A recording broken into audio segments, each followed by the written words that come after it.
Jedan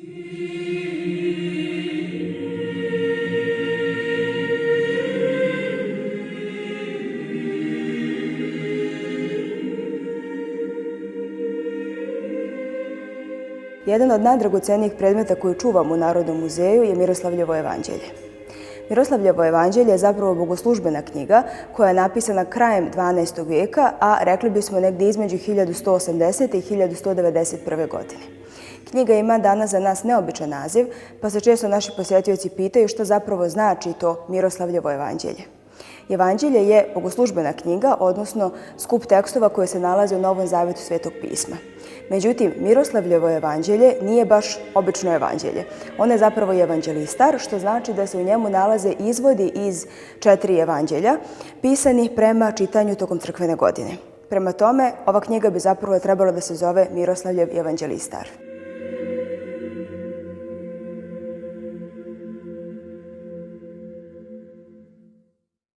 Miroslav je bio jedan od kneževa u srpskom srednjem vijeku, jedan od starije braće velikog župana Stefana Nemanje.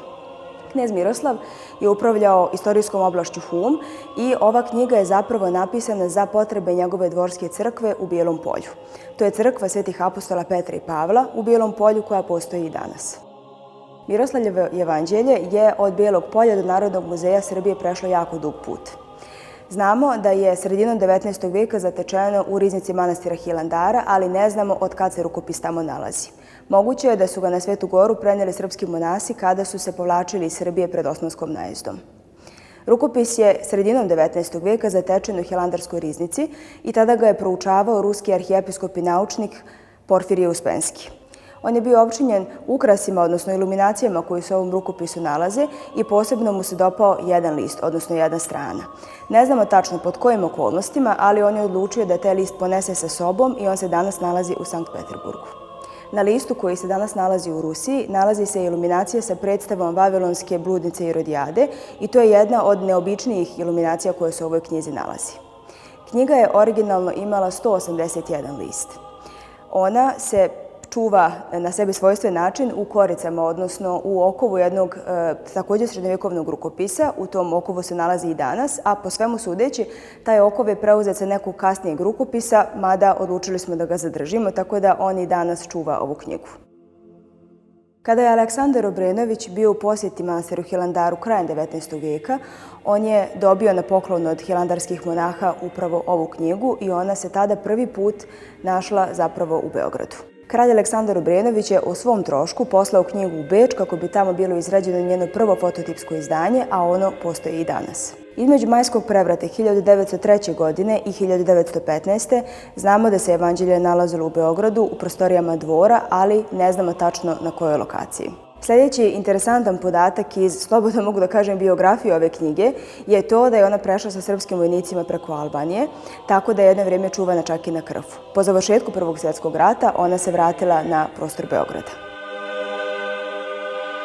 1935. godine Miroslavljevo jevanđelje je predato na čuvanje Muzeju kneza Pavla, koji je bio sačinjen od Narodnog muzeja i Muzeja savremene umjetnosti. Tokom Drugog svjetskog rata ova knjiga je opet skrivana, ovog puta u manastiru Rača u zapadnoj Srbiji i zahvaljujući tom skrivanju ona je možda preživjela čak i Drugi svjetski rat. Po završetku rata knjiga je ponovo predata Narodnom muzeju u Beogradu gdje se čuva i danas.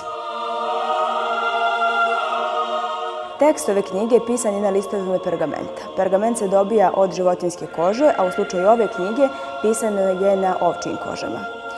Očigledno je da je knjigu pisalo nekoliko pisara, ali na kraju knjige potpisao se samo jedan. Njegovo ime, bar monaško, je bilo Gligorije. On je za sebe zapisao da je dijak, odnosno pisar, i tu je uputio riječi pohvale knezu Miroslavu, koji je ktitor ovog jevanđelja.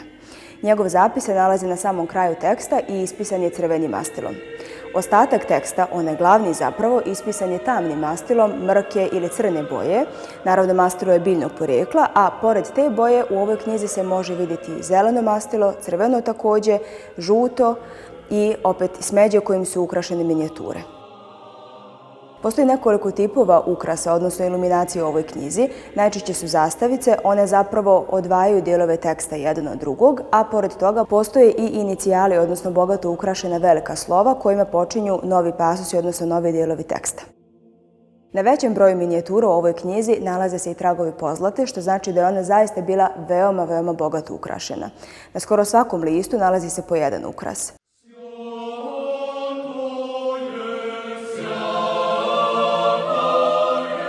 Najpoznatiji inicijal iz ove knjige je veliko slovo P, koje formiraju dvije rajske ptice okrenute jedna prema drugoj.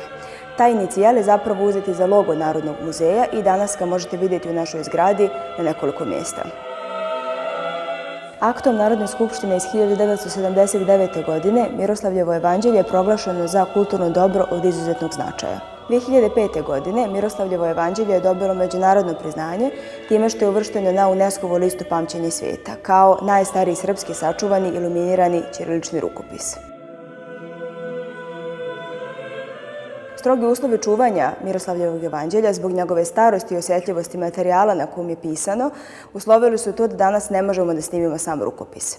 Nalazimo se u prostoriji u kojoj su prikazane originalne freske iz manastira Đurđevi stupovi koje potiču iz istog vremena iz kog je jevanđelje.